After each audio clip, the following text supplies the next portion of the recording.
आता next point कोणता? आपण आता नांगरतात. ओके. आई नाही मागितलं ना. नांगरपाट. अगं इकडे कुठे? अहो थांबा ना जरा बघूया ना इथे. खाली जाऊया का? आधी इथे बघूया. तिकडे थांबा इथून बघूया. काहीतरी खतरनाक दिसते आई. चला मस्त दिसते. म्हणजे तुम्ही तर बघितले, मीच नाही बघितलं. अरे बापरे. अग्रेसिव्ह आहे. अरे बापरे. ॲग्रेसिव्ह धबधबा. इकडे ओ चलो चलो चलो.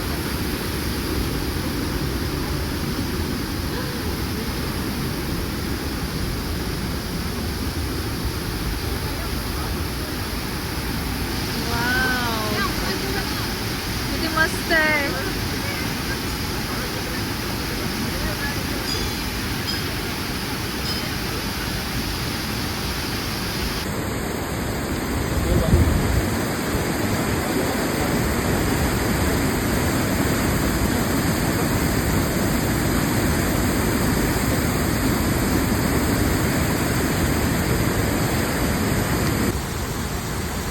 बघा किती मस्त आहे.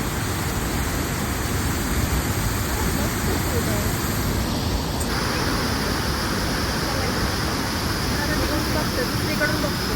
बघू वगैरे बाई. दोघं उभे राहा. आई म्हणतात ते फोटो काढायला.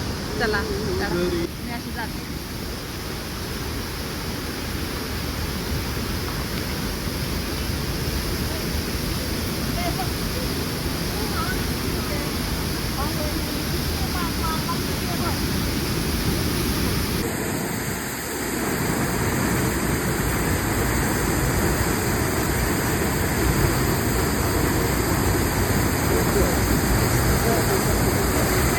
चला. हो फोटो गेला काढून. फोन काढून घे. हो नाही, मला नको. काढलं.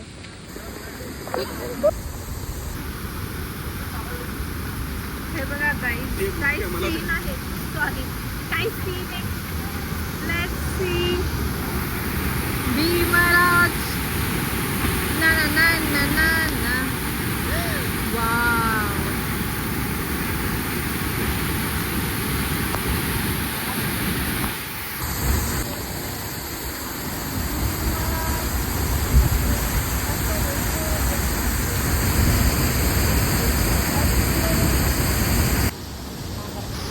या धबधब्याचं नाव आहे आई नांगरताल धबधबा. हा असा आहे आणि याचं कारण नांगरासारखं आहे. गाडी पुढे नांगराचं जे टोक असतं ते बघा इकडे खाली असं. ते असं खाली म्हणून याला नांगरदास धबधबा असं म्हणतात. नांगराचा आकार आहे त्याला. तर असा फोटो काढा ना आपला एक. काढ ना. अरे माझं सत्य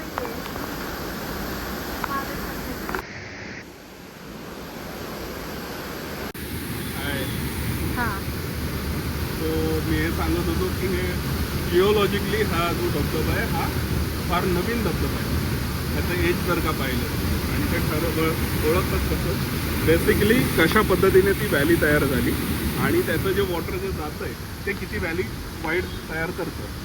आता आपण हे बघतो पूर्वी हे पाणी वर असेल एवढं ह्याने अजून खाली खणलं नसेल आणि त्यामुळे हे एवढं येतं. त्याच्यानंतर ते डीप गेलं कारण की ह्याला म्हणतात नदीचं क्षरण कार्य. ओके. सो इरोजिव्ह ॲक्शन म्हणतात त्याला. एक वॉटर बॉडी जी करते जशी वाऱ्याचं क्षरण कार्य असतं तसं नदीचं पण असतं आणि त्यामुळे ही टोटल व्हॅली तयार होते. आता ह्या व्हॅलीचा जो स्टीप असतो असा जो येतोय तो खूप हाय आहे. इव्हेंच्युअली खूप वर्षानंतर हा अजून मोठा होणार आणि मग हे मोठं होणार. आता आपण जे धबधबे होतो की मोठमोठे ज्याचे नदीचे पात असतात त्याच्यानंतर मोठं. सो हा फ्रेश धबधबा आहे. फ्रेश म्हणजे जिओलॉजिकल एजनुसार तो नवीन आहे. कदाचित 200-300 वर्ष जुनं असेल. 200-300 वर्ष जिओलॉजिकली ते फारच नवीन आहे. चला ही इन्फॉर्मेशन दिलेली आहे परत एकदा कारण मगाशी रेकॉर्डच नव्हतं झालं. चला आता नेक्स्ट आम्हाला अशा पद्धतीने UPSC मध्ये जिओग्राफी सब्जेक्ट घेतल्याचा असा फायदा होतो. बरोबर आहे. चलो बाय.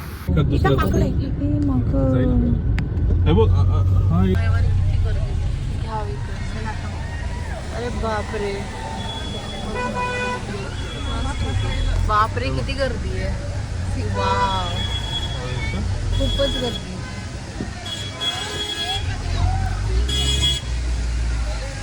इथं नाही खाऊया, स्नॅक्सचे इथे भरपूर तुम्हाला ऑप्शन्स दिसतील भरपूर गाईज. नाही आहेत, एकच आहे, तोच मला आवडतो. नाही नाही नाही, त्याच्यात इथे लोकांसाठी मी सांगत आहे, अच्छा, त्यांच्यासाठी. लोकांसाठी yes. तर मी नाही, ते मग त्याला एकच पण खा. आपण प्रमोट करूया. तो भजीवाला मला फार उत्कृष्ट भजी देवतो. देवतो? तो मस्त भजी बनवतो.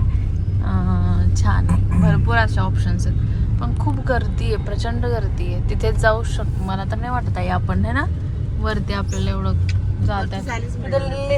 लाईनीमध्ये उभे होते सगळेजण. वरती गेलेलं खाली येत नाही का कोण? हा, तिसरा पॉइंट आहे मेन आंबोलीचा घाट, सॉरी धबधबा. आंबोलीचा मेन धबधबा वरती जरा मेन पण आहे. बापरे गर्दी आहे. इथं पण काय हे केलंय? काय लाईन लावली आहे का? अरे सुरुवात झालेली आहे. चला पाया इकडे तो धबधबा. अशी खूप गर्दी, खूप गर्दी तिथे.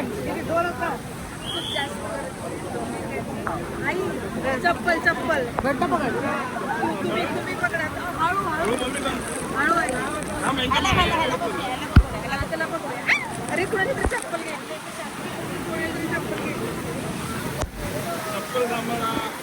इकडे बघ.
बापरे किती गर्दी आहे.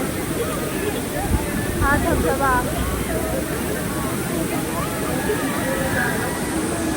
असं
सगळे आंबोलीला आहे, कोणी राहिलं तर नाही ना.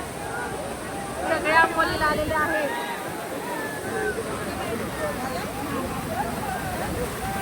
चलो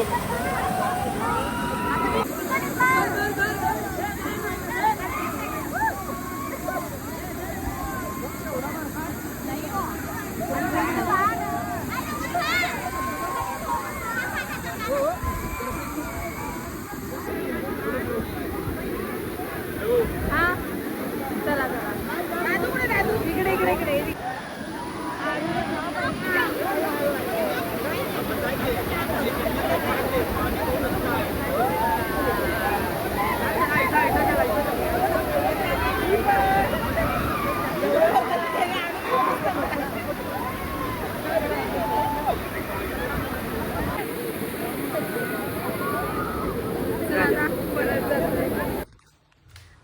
गाईज, तर अशी होती आमची ट्रिप आणि आंबोली धबधब्यामध्ये भिजल्यानंतर तिथे एक चेंजिंग रूम आहे. आम्ही तिथे चेंज केलं.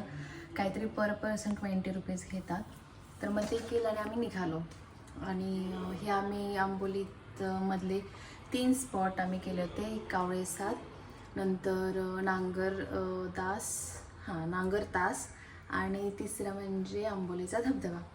खरंच इतकी मज्जा आली ना, कारण मी कधी जास्त रेनी सीझनमध्ये कुठेच जात नाही. म्हणून मला खरंच इतकं भारी वाटत होतं की ना तो सगळा मेन म्हणजे मी कावळे सातमध्ये खूप एन्जॉय केलं. कारण तिथून जे पाण्याचं वरती येत होतं ना, ते खरंच इतकं छान वाटत होतं मला ते. आणि बाकीचे पण स्पॉट्स खरंच खूप छान होते.